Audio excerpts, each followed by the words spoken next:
എല്ലാവർക്കും നമസ്കാരം.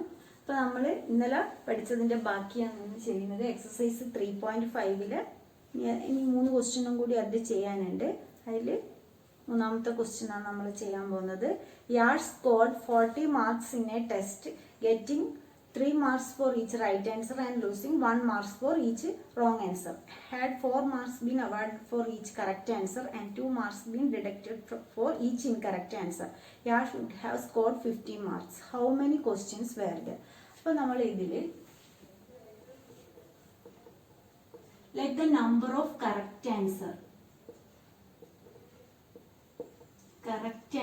എന്തായിട്ട് എടുക്കുക? x ആയിട്ട് എടുക്കുക.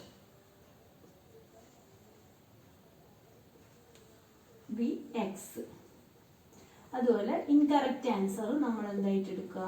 വൈ ആയിട്ട് എടുക്കുക. B Y. അപ്പൊ ആദ്യം നമുക്ക് എന്താ പറയുന്നത്? Getting 3 marks for each correct answer. 3 marks ആണ് ഈച്ച് കറക്റ്റ് ആൻസറിന് കിട്ടുന്നത്. അപ്പൊ 3x. 1 മാർക്കാണ് ലൂസ് ആവുന്നത് അല്ലെ റോങ് ആൻസറിന്. അപ്പോൾ വൈ ഈക്വൽ ടു എത്ര മാർക്കാണ്? 40 marks ആണ് വരുന്നത്. അപ്പോൾ കറക്റ്റ് ആൻസറിന് 3 മാർക്കും റോങ് ആൻസറിന് 1 മാർക്കും പോകും. അപ്പം മൊത്തം 40 മാർക്കാണ് കിട്ടുന്നത്. First equation. സെക്കൻഡ് ഇക്വേഷൻ എന്ന് പറയുന്നത് 4 marks been award for each correct answer. Correct ആൻസറിന് 4 മാർക്സും റോങ് ആൻസർ എത്രയാ? 2 മാർക്സ്. ഇപ്പൊ 2y equal to total mark എത്രയാണ് വരുന്നത്? 50. അപ്പൊ നമുക്ക് 2 ഇക്വേഷൻ കിട്ടി. 2 ഇക്വേഷൻ കിട്ടിക്കഴിഞ്ഞാൽ ഇതിലിപ്പോൾ നമുക്ക് സോൾവ് ചെയ്യണമെങ്കിൽ ഒന്നുമില്ല, സബ്സ്റ്റിറ്റ്യൂഷൻ മെത്തേഡ് ചെയ്യാം. ഇനി എലിമിനേഷൻ മെത്തേഡാണ് നമ്മൾ ചെയ്യാൻ ഉദ്ദേശിക്കുന്നത്. ഫസ്റ്റ് ഇക്വേഷൻ ഇത് രണ്ടും ഒരേപോലെ ഇല്ല അല്ലെ. അപ്പൊ നമുക്ക് ഈ വൈന് ഒരേപോലെ ആക്കാൻ വേണ്ടിയിട്ട് എന്ത് ചെയ്യാം? ഫസ്റ്റ് ഇക്വേഷൻ ഇൻറ്റു 2 ചെയ്യാം. ഫസ്റ്റ് ഇക്വേഷൻ ഇൻറ്റു 2 ചെയ്യുന്ന സമയത്ത് ഇത് എന്തായി മാറി? 6x - 2y equal to 80. ഇനി 4x - 2y ഈക്വൽ ടു 50. ഇതിലിപ്പോ രണ്ട് സെയിം സൈൻ ആണുള്ളത്. അപ്പൊ നമ്മളിത് ഇക്വേഷൻ 3 - 4 ചെയ്യുമ്പോഴാണ് നമുക്ക് y എലിമിനേറ്റ് ആയി പോകുന്നത്. ഇക്വേഷൻ 3 - 4. അപ്പൊ 3 - 4 ചെയ്യുമ്പോൾ നമുക്ക് 6x - 4x എന്തായി? 2x. ഇത് എലിമിനേറ്റ് ആയിപ്പോയി. That is equal to 30. x is equal to 30/2. x 15 കിട്ടി. x 15 കിട്ടിക്കഴിഞ്ഞാൽ substituting equation number 1. 3 × 15 - y equal to 40. അപ്പോൾ 3 × 15 45. 45 - 40 equal to y. y equal to 5. y 5ഉം x 15ഉം കിട്ടി. അപ്പോൾ നമ്മൾ കറക്റ്റ് ആൻസർ 15ഉം ഇൻകറക്റ്റ് ആൻസർ 5ഉം ആണുള്ളത്. How many questions were there എന്ന് ചോദിച്ചിട്ടുണ്ട്. അപ്പൊ ടോട്ടൽ നമ്പർ ഓഫ് ക്വസ്റ്റ്യൻസ് ഇങ്ങനെ ലാസ്റ്റ് എല്ലാം എടുത്ത് എഴുതണം. ടോട്ടൽ നമ്പർ ഓഫ് ക്വസ്റ്റ്യൻസ് എന്ന് പറയുന്നത് 15 + 5 20 ക്വസ്റ്റ്യൻ ഉണ്ടായിരുന്നു. അതിൽ 15 കറക്റ്റും 5 റോങ്ങും ആണ്. അടുത്ത question. Places A and B are 100 km apart on a highway.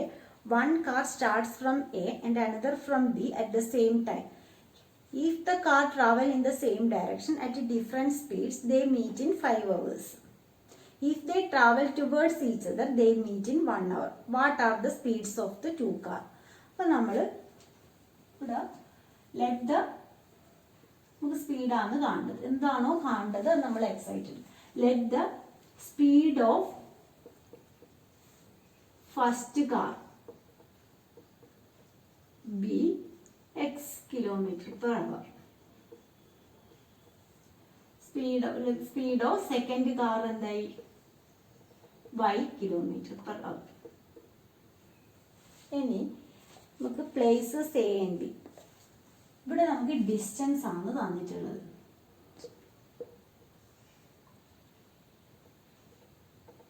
ഇവിടെ B. Places A and B 100 kilometre ഡിസ്റ്റൻസിലാണ് ഉള്ളത്. അപ്പോൾ ഒരു കാറ് നമ്മൾ A എന്ന പോയിന്റിൽ നിന്ന് സ്റ്റാർട്ട് ചെയ്യുന്നു, മറ്റൊരു കാറ് B എന്നുള്ള പോയിന്റിൽ സ്റ്റാർട്ട് ചെയ്യും. ഈ രണ്ട് കാറും C എന്ന പോയിന്റിൽ വെച്ചിട്ട് മീറ്റ് ചെയ്യും. അത് എത്ര 5 hours ശേഷമാണ് കണ്ടുമുട്ടുന്നത് രണ്ട് കാറുകളും തമ്മിൽ. അപ്പോൾ നമുക്ക് തന്നിട്ടുള്ളത് എ ബി എന്നുള്ള ഡിസ്റ്റൻസ് ആണ്. അപ്പോൾ നമുക്കറിയാം ഡിസ്റ്റൻസ് ഇസ് ഈക്വൽ, ഇവിടെ ഡിസ്റ്റൻസ് തന്നതുകൊണ്ട് ഈ ഇക്വേഷൻ ആക്കുമ്പോൾ ശ്രദ്ധിക്കുക, ഹോൾ ഇക്വേഷൻ ഡിസ്റ്റൻസിൽ പറയാൻ വേണ്ടിയിട്ട് ശ്രദ്ധിക്കുക. അപ്പോൾ ഡിസ്റ്റൻസ് എന്ന് പറയുന്നത് എന്താ, സ്പീഡ് ഇൻറ്റു ടൈം ആണ് അല്ലേ. Speed equal to distance by time ആവുമ്പോൾ നമുക്ക് ഡിസ്റ്റൻസ് എന്ന് പറയുന്നത് എന്തായി, സ്പീഡ് ഇൻറ്റു ടൈം ആണ്. അപ്പോൾ എയിൽ നിന്ന് സിയിൽ എത്താനുള്ള അതായത് ടൈം എത്രയാ, 5 hours അവർ മീറ്റ് ചെയ്യുന്നത്. ഒരു കാറ് എയിൽ നിന്ന് സെയിം ഡയറക്ഷനിലാണ് പോയിക്കൊണ്ടിരിക്കുന്നത്. ഒരു കാറ് എയിൽ നിന്ന് സ്റ്റാർട്ട് ചെയ്ത് മറ്റൊരു കാറ് ബിയിൽ നിന്ന് സ്റ്റാർട്ട് ചെയ്ത് സെയിം ഡയറക്ഷനിൽ പോകുന്നത്. ഈ കാറിന് കുറച്ച് സ്പീഡ് കൂടുതലേ, അതുകൊണ്ട് ഇവർ സി എന്ന പോയിന്റിൽ മീറ്റ് ചെയ്ത്. അപ്പോൾ അത് 5 hours ശേഷമാണ് മീറ്റ് ചെയ്യുന്നത്. അപ്പോൾ നമ്മളെ ടൈം അവിടെ 5 എന്ന് തന്നിട്ടുണ്ട്. അപ്പോൾ ഇവിടുന്ന് തൊട്ട് ഇവിടം വരെയുള്ള ഡിസ്റ്റൻസ് നമുക്ക് അറിയില്ല. അപ്പോൾ എക്സ് ഇൻറ്റു ഇവിടെ ടൈം എന്ന് പറയുന്നത് 5, എ സി എന്ന് പറയുന്നത് എന്തായി അപ്പോൾ 5x. അതുപോലെ ബി സി എന്ന് പറയുന്നത്, ബി സി എന്തായി, നമ്മൾ ബിന്റെ സ്പീഡ് നമ്മൾ എന്തായിട്ട് എടുത്തിട്ടുള്ളത്, y ആണ് എടുത്തിട്ടുള്ളത്. എ എന്ന കാറിന്റെ സ്പീഡാണ് നമ്മൾ എക്സ് ആയിട്ട് എടുത്തിട്ടുള്ളത്, ബി എന്നുള്ള കാറിന്റെ സ്പീഡ് y ആയിട്ടാണ്. അപ്പോൾ 5y, ബി സി 5y. നമുക്ക് എന്താണ് വേണ്ടത്, എ ബി. എ ബി എന്ന് പറയുന്നത് A C minus B C ആണ്. A C minus A C, എയിൽ നിന്ന് സിന്ന് ബി സി മൈനസ് ചെയ്ത് കഴിഞ്ഞാൽ നമുക്ക് എന്ത് കിട്ടും, എ ബി കിട്ടും. അപ്പോൾ എ സി എന്ന് പറയുന്നത് 5x മൈനസ് 5y. അത് എത്രയാണ്, എ ബി എന്ന് പറയുന്നത് എത്രയാ, 100. ഇതാണ് നമ്മുടെ ഫസ്റ്റ് ഇക്വേഷൻ. ഇതെല്ലാം ഓർമ്മിക്കാൻ ബുദ്ധിമുട്ടുണ്ടെങ്കിൽ സെയിം ഡയറക്ഷനിൽ പോകുന്നതിന് നമ്മൾ മൈനസ് ഇട്ടിട്ടാണ് ഇക്വേഷൻ ഫോം ചെയ്യേണ്ടത് എന്നുള്ളത് ഓർമ്മിച്ചാൽ മതി. അപ്പോൾ എങ്ങനെയാണ് വരുന്നത് എന്നുള്ളത്, എ ബി ആണ് നമുക്ക് തന്നിട്ടുള്ളത്, അതായത് രണ്ട് കാറിൻ്റെയും ഡിസ്റ്റൻസാണ് തന്നിട്ടുള്ളത്. അപ്പോൾ നമ്മൾ ഈ ഹോൾ ഇക്വേഷൻ ഡിസ്റ്റൻസിലാക്കിയിട്ട് മാറ്റിയിട്ടേ ചെയ്യാൻ പറ്റുള്ളൂ. അപ്പോൾ ഡിസ്റ്റൻസ് എന്ന് പറയുന്നത് സ്പീഡ് ഇൻറ്റു ടൈമാണ്. ഫസ്റ്റ് കാറിൻ്റെ സ്പീഡ് നമ്മൾ എക്സ് ആയിട്ടാണ് എടുത്തിട്ടുള്ളത്, സെക്കൻഡ് കാറിൻ്റെ സ്പീഡ് വൈ ആണ്. അപ്പോൾ എയിൽ നിന്ന് സിയിലേക്ക് എത്താനുള്ള ഡിസ്റ്റൻസ് എന്ന് പറയുന്നത് 5x ആണ്. അതുപോലെ ബിയിൽ നിന്ന് സിയിലേക്കുള്ള ഡിസ്റ്റൻസ് 5y. അപ്പോൾ 5x എന്ന് 5y മൈനസ് ചെയ്ത് കഴിഞ്ഞാൽ നമുക്ക് 100 കിട്ടും. അപ്പോൾ നമ്മുടെ ഫസ്റ്റ് ഇക്വേഷൻ കിട്ടി. ഫസ്റ്റ് ഇക്വേഷൻ ഇതിനെ വേണമെങ്കിൽ നമുക്ക് ഷോർട്ട് ആക്കാം. 20 equal to X minus Y, X minus Y equal to 20 ആണ് നമ്മുടെ ഫസ്റ്റ് ഇക്വേഷൻ. ഇനി ഇതിൽ തന്നെ കേസ് 2 എന്നിട്ടിട്ട് എഴുതിയാൽ മതി. ഇതിപ്പോൾ കേസ് 1. അപ്പോൾ ഇനി case 2. First equation X minus Y equal to 20. First equation. ഈ കേസ് 2ൽ രണ്ട് കാറും ഓപ്പോസിറ്റ് ഡയറക്ഷനിലാണ്. അതായത് ഒരു കാർ ഇവിടെയുണ്ട്, ഇത് രണ്ടും ഇങ്ങോട്ടേക്കാണ് വരുന്നത്. അപ്പോൾ ഇവർ സി എന്ന പോയിന്റിൽ 1 hour ശേഷം കണ്ടുമുട്ടുന്നു. അപ്പോൾ 1 hour ശേഷം കണ്ടുമുട്ടുമ്പോൾ നമ്മളെ എ ബി എന്ന് പറയുന്നതാണ് നമ്മളെ കാണുന്നത്. എ ബി അല്ലേ നമുക്ക് അറിയുള്ളൂ. എ ബി എത്രയാ, 100. അപ്പോൾ എ ബി കിട്ടണമെങ്കിൽ ഇവിടെ എന്ത് ചെയ്യണം, A C plus B C ആണ്. നേരത്തെ നേരെ തിരിച്ച് എന്നുവെച്ചാൽ സി നടുവിലാണുള്ളത്. രണ്ട് കാർ, ഒരു കാർ ഇങ്ങനെ ഇങ്ങോട്ടേക്കും ഒരു കാർ ഇങ്ങനെ ഇങ്ങോട്ടേക്കും വരുന്നു. അവർ സിന്ന് കണ്ടുമുട്ടുന്നത്. അത് എപ്പോഴാണ്, 1 മണിക്കൂറിന് ശേഷമാണ് കണ്ടുമുട്ടുന്നത്. അപ്പോൾ ഇവിടെ ടൈം എന്ന് പറയുന്നത് 1 hour. അപ്പോൾ നമുക്ക് വേണ്ടത് എ ബി ആണ്. എ ബി എന്ന് പറയുന്നത് A C plus B C. A C എന്താണ്, 1 hour കണ്ടുമുട്ടുന്നത് കൊണ്ട് 1 into X X plus 1 into Y Y equal to 100. ഇതാണ് നമ്മുടെ സെക്കൻഡ് ഇക്വേഷൻ. അപ്പം നമുക്ക് രണ്ട് ഇക്വേഷൻ കിട്ടി. ഇനി നമുക്ക് എന്താണ് കാണേണ്ടത്, എക്സും വൈയും കണ്ടുപിടിക്കണം. അപ്പം നമുക്ക് കണ്ടുപിടിക്കാം. അപ്പോൾ second equation x plus y equal to 100. ഇതിലിപ്പോൾ നമുക്ക് first equation plus second equation ചെയ്ത് കഴിഞ്ഞാൽ y എലിമിനേറ്റ് ആയി പോകും. y എലിമിനേറ്റ് ആയി പോകുന്ന സമയത്ത് x plus X 2x. 2x is equal to 120. x is equal to 120 by 2 is equal to 60. അപ്പോൾ ഫസ്റ്റ് കാറിൻ്റെ സ്പീഡ് എന്തായി, 60 km/h ഒക്കെ എടുത്തെഴുതുക. ഇനി നമുക്ക് y കാണാം.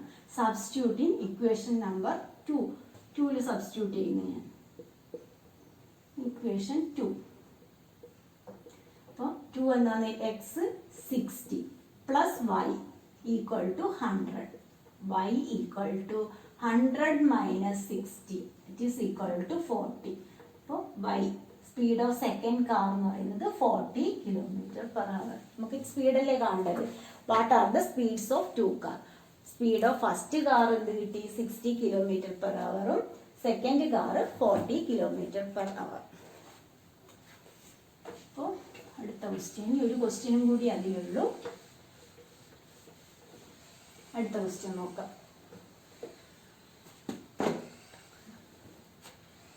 ക്വസ്റ്റ്യനും കൂടി ഉള്ളത് നോക്കാം. The area of a rectangle gets reduced by a square unit by 9 square units. 9 square units. If its length is reduced by 5 units and breadth is increased by 3 units.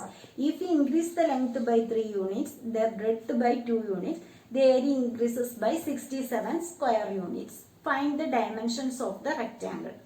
അപ്പോൾ നമുക്ക് ഇവിടെ റെക്റ്റാങ്കിളിന്റെ ഡയമെൻഷൻ, ലെറ്റ് ദ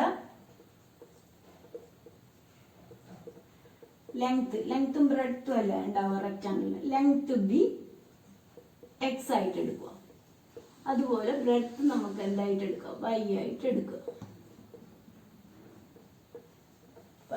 പിന്നെ എന്താ പറയുന്നത്? Area of rectangle gets reduced by 9 square units if its length is reduced by 5 unit. Length 5 unit കുറയുമ്പോഴും നമ്മുടെ റെക്റ്റാങ്കിളിന്റെ area എന്ന് പറയുന്നത് എന്താണ്? L into B. ഇവിടെ നമ്മൾ എക്സും വൈയും എടുത്തത് കൊണ്ട് ഏരിയ എന്ന് പറയുന്നത് എന്തായി? എക്സ് ഇൻറ്റു വൈ ആണ്. അപ്പോൾ ലെങ്ത്തും ബ്രെഡ്ത്ത്, ലെങ്ത്ത് 5 യൂണിറ്റ് കുറയുന്നു, ബ്രെഡ്ത്ത് 3 യൂണിറ്റ് ഇൻക്രീസ് ആവും. ഇൻക്രീസ് ആവുന്ന സമയത്ത് നമുക്ക് ശരിക്കും ഏരിയ എന്താണ് വേണ്ടത്? X Y. ആ എക്സ് വൈന്ന് 9 യൂണിറ്റ് കുറയുന്നാണ് പറയുന്നത് ഫസ്റ്റ് ഇക്വേഷനിൽ. കൂടി പറഞ്ഞുതരാം. നമ്മൾ ലെങ്ത് എക്സ് ആയിട്ട് എടുത്ത് ബ്രെഡ്ത്ത് വൈ ആയിട്ട് എടുത്ത് നമ്മുടെ ഫസ്റ്റ് കണ്ടീഷൻ എന്ന് പറയുന്നത് ഏരിയ 9 യൂണിറ്റ് കുറയും. എപ്പം? ലെങ്ത് 5 യൂണിറ്റ് കുറയുമ്പോഴും ബ്രെഡ്ത്ത് 3 യൂണിറ്റ് കൂടുകയാണ് ചെയ്യുന്നതെങ്കിൽ നമ്മുടെ ഏരിയ 9 റെഡ്യൂസ് ആവുന്നതാണ് പറയുന്നത്. നമ്മുടെ റെക്റ്റാങ്കിളിന്റെ ഏരിയ എന്താണ്? എക്സ് ഇൻറ്റു വൈ ആണ്. അപ്പൊ എക്സ് ഇൻറ്റു വൈയിൽ നിന്ന് 9 യൂണിറ്റ് കുറയും. എപ്പോൾ? ലെങ്ത് 5 യൂണിറ്റ് കുറയുമ്പോഴും ബ്രെഡ്ത്ത് 3 യൂണിറ്റ് കൂടും. അപ്പോൾ ഫസ്റ്റ് ഇക്വേഷൻ എങ്ങനെയാ വന്നതെന്നുള്ളത് മനസ്സിലായി. ഇനി എന്ത് ചെയ്യാം? ഇതിനെ നമുക്ക് ഇങ്ങനെയല്ല ലീനിയർ ഇക്വേഷന്റെ ഫോമിലേക്ക് ഇതിനെ മാറ്റണം. അതിനുവേണ്ടി നമ്മൾ എന്ത് ചെയ്യുക? ഇങ്ങനെ വന്നു കഴിഞ്ഞാൽ നമുക്ക് എന്ത് ചെയ്യാം? രണ്ടും കൂടി മൾട്ടിപ്ലൈ ചെയ്യാം. കാരണം ഇവിടെ ഒരു ഐഡന്റിറ്റി നമുക്ക് ഉപയോഗിക്കാനും കഴിയില്ല, രണ്ടും വേറെ വേറെയാണുള്ളത്. അപ്പൊ നമ്മൾ മൾട്ടിപ്ലൈ ചെയ്യാം. എക്സ് ഇൻറ്റു വൈ എന്ന് പറയുന്നത് X Y, X into 3x 3x minus 5y minus 15 equal to X Y minus 9. ഇതിലിപ്പോ നമുക്ക് എക്സ് വൈ ക്യാൻസൽ ആയി. അപ്പൊ 3x minus 5y equal to minus 9 plus 50 it is equal to 6. ഇതാണ് നമ്മുടെ first equation. ഇനി second equation, if you increase the length by 3 unit അല്ല, length 3 unit. We increase the length by 3 unit and breadth by 2 increase ആവുകയാണ്. അപ്പൊ എന്താവും? ഏരിയയും എന്തായാലും increase ആവുകയാണ് ചെയ്യുക. ലെങ്ത് 3 യൂണിറ്റ് കൂടി, ബ്രെഡ്ത്ത് 2 യൂണിറ്റ് കൂടി. അങ്ങനെയാണെങ്കിൽ ഏരിയ എന്തായി? 67 സ്ക്വയർ യൂണിറ്റ്സ് ഇൻക്രീസ് ആയി. ഇനി ഇതും അതേപോലെ തന്നെ ചെയ്യാം. y plus 2. അപ്പോൾ ഇത് നമ്മൾ മൾട്ടിപ്ലൈ ചെയ്യാം. X Y plus 2x, X into Y X Y, X into 2x plus 3y plus 6 equal to X Y plus 67. അപ്പോൾ എക്സ് വൈ ക്യാൻസൽ ആയി. 2x plus 3y equal to 67 minus 6 it is equal to 61. ഇത് നമ്മുടെ second equation. ഇനി എങ്ങനെ solve ചെയ്യാന്നുള്ളത് നോക്കാം. ഇതിലിപ്പോൾ രണ്ടിലും ഒരേപോലെയൊന്നുമില്ല. നമ്മൾ ഇക്വേഷൻ എഴുതാം ആദ്യം. Equation 3x minus 5y equal to 6 first equation. Second equation 2x plus 3y equal to 61 second equation. അങ്ങനെ ചെയ്യാമെന്നുള്ളത് നോക്കാം. ഏത് മെത്തേഡ് വേണമെങ്കിലും ചെയ്യാം. നമുക്ക് ഇത് എലിമിനേഷൻ മെത്തേഡിൽ എങ്ങനെ ചെയ്യാന്നുള്ളത് നോക്കാം. അപ്പോൾ ആദ്യം ഇവിടെ ഫസ്റ്റ് ഇക്വേഷൻ, അതായത് എക്സ് ആണ് നമ്മൾ എലിമിനേറ്റ് ചെയ്യേണ്ടതെന്ന് വിചാരിക്കുക. എക്സ് എലിമിനേറ്റ് ചെയ്യണമെങ്കിൽ ഫസ്റ്റ് ഇക്വേഷൻ ഇൻറ്റു 2 ചെയ്യുക, അപ്പോൾ ഇത് 6x ആയി. അതുപോലെ സെക്കൻഡ് ഇക്വേഷൻ ഇൻറ്റു 3 ചെയ്യുക, അപ്പോൾ അത് 6x ആവും. അപ്പോൾ ഫസ്റ്റ് ഇക്വേഷൻ ഇൻറ്റു 2 ചെയ്യുന്ന സമയത്ത് നമുക്ക് 6x minus 10y equal to 12 first equation. Second equation into 3 ചെയ്യുന്ന സമയത്ത് 6x plus 9y equal to 61 into 3 183 second equation. ഇനി first equation minus second equation. അപ്പോൾ ഇവിടെ മൈനസ് ചെയ്യുമ്പോൾ മൈനസ് 19y ഈക്വൽ ടു 171 വരും, മൈനസ് 171 വരും. അപ്പോൾ y ഈക്വൽ ടു 171/19. അപ്പോൾ ഇതിൽ എത്ര ടൈം പോകും? 19 ഇൻറ്റു 9 171. അപ്പോൾ y9 കിട്ടും. y9 കിട്ടുന്ന സമയത്ത് നമുക്ക് എക്സ് കണ്ടുപിടിക്കാൻ വേണ്ടിയിട്ട് substitute in first equation. First ഇക്വേഷനിൽ സബ്സ്റ്റിറ്റ്യൂട്ട് ചെയ്യുക. 1ൽ സബ്സ്റ്റിറ്റ്യൂട്ട് ചെയ്യുമ്പം 3x minus 5 into 9 equal to 6. 3x is equal to 6 plus 45. X is equal to 51/3. 70. X 17 y 9. അപ്പോൾ ലെങ്ത് 17, ബ്രെഡ്ത്ത് 9. അപ്പോൾ അങ്ങനെ ചെയ്യുക. അപ്പോൾ ആ എക്സസൈസ് കഴിഞ്ഞിട്ടുണ്ട്. ലാസ്റ്റ് എന്തായാലും എടുത്ത് എഴുതണം. Length 17, breadth 9. അപ്പോൾ ഇന്നത്തെ ക്ലാസ് ഇത്രയേ ഉള്ളൂ. അടുത്ത വീഡിയോയിൽ കാണാം. ഓക്കെ.